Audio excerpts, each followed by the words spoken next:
اعوذ باللہ من الشیطان الرجیم، بسم اللہ الرحمن الرحیم۔ سید اقتدار علی خان۔ اور آج کے لیے جو میں نے عنوان رکھا ہے وہ رکھا ہے سورہ جمعہ۔ اور سورہ جمعہ کا اس قدر اس کو اہمیت حاصل ہے کہ جمعرات کا دن جیسے ہی گزر جاتا ہے اور جمعرات کی مغربین کی نماز ہو جاتی ہے، یعنی مغرب سے یہ شب مل جاتی ہے، تو ہم اس کو کہتے ہیں شب جمعہ۔ تو جمعۃ المبارک اتنا متبرک دن ہے کہ اس کا اہتمام شب جمعہ سے ہی منانا شروع کر دیا جاتا ہے، یعنی ہم کہتے ہیں کہ جمعے کی شب لگ گئی ہے، شب جمعہ، جمعے کی شب لگ گئی ہے۔ اس کا اہتمام ہم ایک رات پہلے سے ہی کرنا شروع کر دیتے ہیں۔ اس میں کچھ نکات ہیں جس کے اوپر میں کچھ گفتگو کرنا چاہوں گا۔ سب سے پہلے تو میں شکر گزار ہوں، چاہے 8، 10، 15 جتنے بھی ہیں، کم از کم کچھ لوگ دیکھتے تو ہیں، باقی واللہ خیر الرازقین۔ اللہ تعالیٰ بہتر رزق دینے والا ہے۔ میں نے ایک صاحب سے کہا تھا یہ ترجمہ آپ نے جو کیا یہ غلط ہے۔ کہنے کہ کیوں؟ میں نے کہا بہتر میں اور بہترین میں بڑا فرق ہے۔ اللہ بہتر رزق دینے والا نہیں ہے۔ معمولی چلتے پھرتے نوابین، چلتے پھرتے مالدار لوگوں کی مدد کر دیتے ہیں، وہ ان کو کھانا کھلا دیتے ہیں۔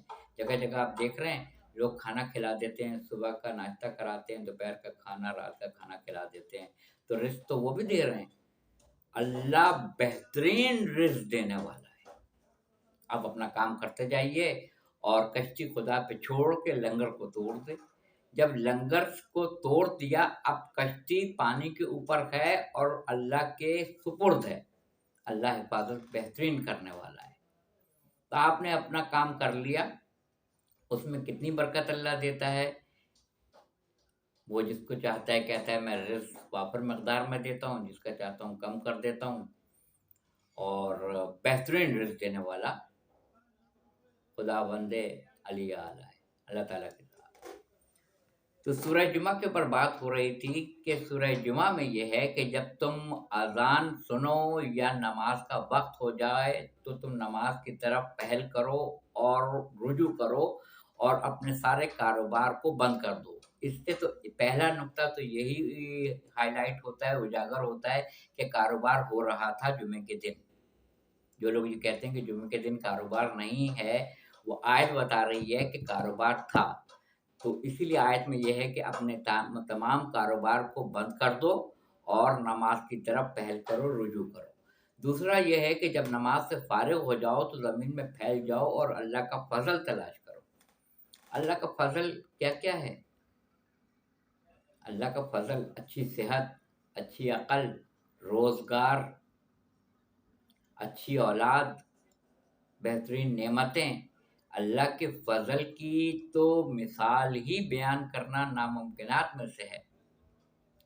بسم اللہ الرحمن الرحیم۔ فَبِأَيِّ آلَاءِ رَبِّكُمَا تُكَذِّبَانِ۔ اے جنید تم اپنے پروردگار کی کن کن نعمتوں کو جھٹلاؤ گے؟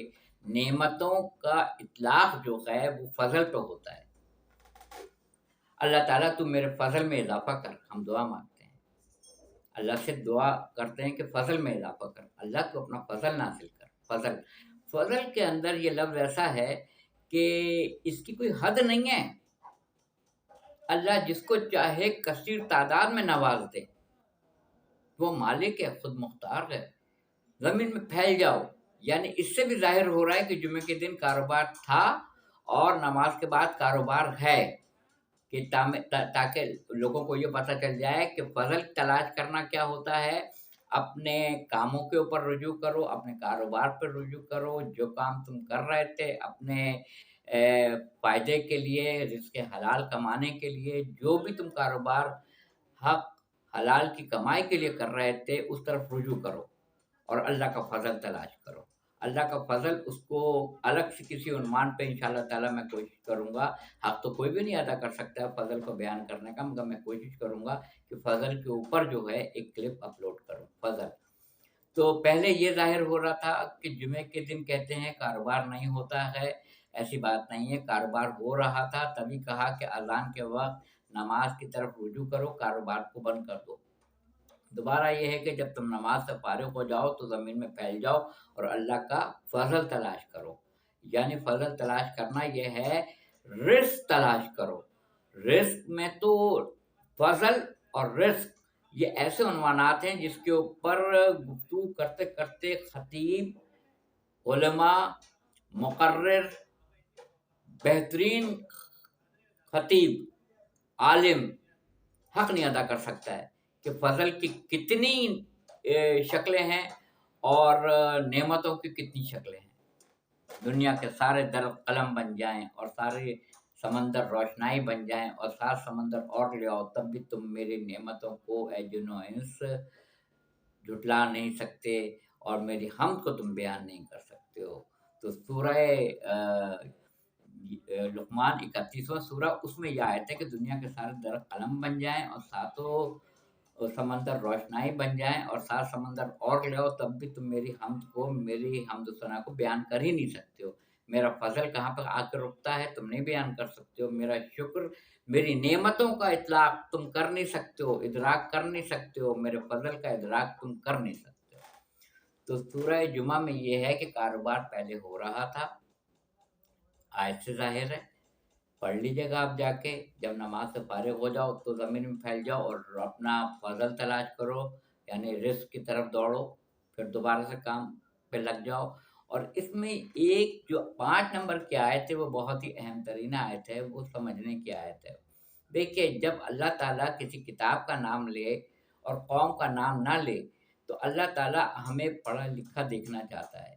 اللہ تعالیٰ صرف ہمیں قاری قرآن نہیں دیکھنا چاہتا ہے، اللہ تعالیٰ ہمیں قرآن کے معنی بھی آتے ہوں ہمیں ایسا دیکھنا چاہتا ہے اور اس پہ چلتا ہوا دیکھنا چاہتا ہے. تو سپرلیٹو ڈگری ہے، پڑھیں، سمجھیں، عمل کریں.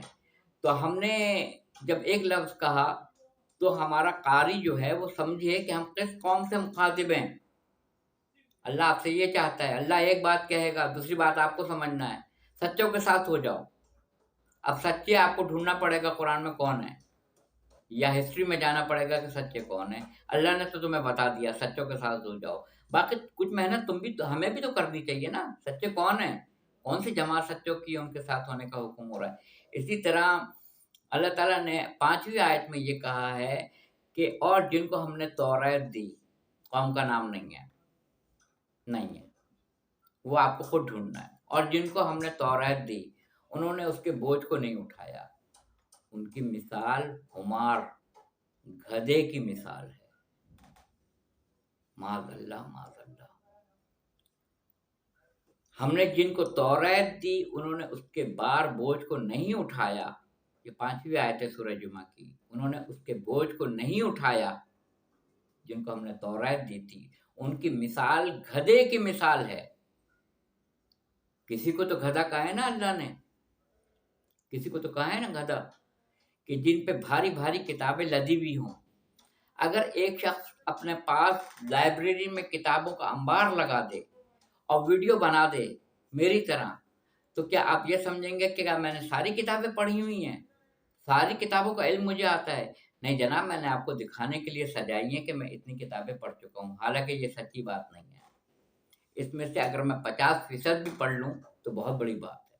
یہ تو میں نے آپ کو دکھانے کے لیے ہیں کہ واقف کچھ نظر آتے ہیں، کچھ دیتے ہیں دھوکہ، یہ بازیگر کھلا. یہ ضروری نہیں کہ ساری کتابیں میں نے منگا کر رکھ لی ہے، ساری کی ساری سب رکھی ہوئی ہیں میں نے، فارسی، انگلش، عربی، اردو. تو کیا میں نے پڑھی بھی ہیں ساری کی کتابیں؟ نہیں. یہ تو میں نے آپ پہ روب ڈالنے کے لیے کتابیں لگائی ہیں کہ میں اتنی کتابوں کا عالم ہوں یا اتنی کتابیں میں نے پڑھی ہوئی ہیں.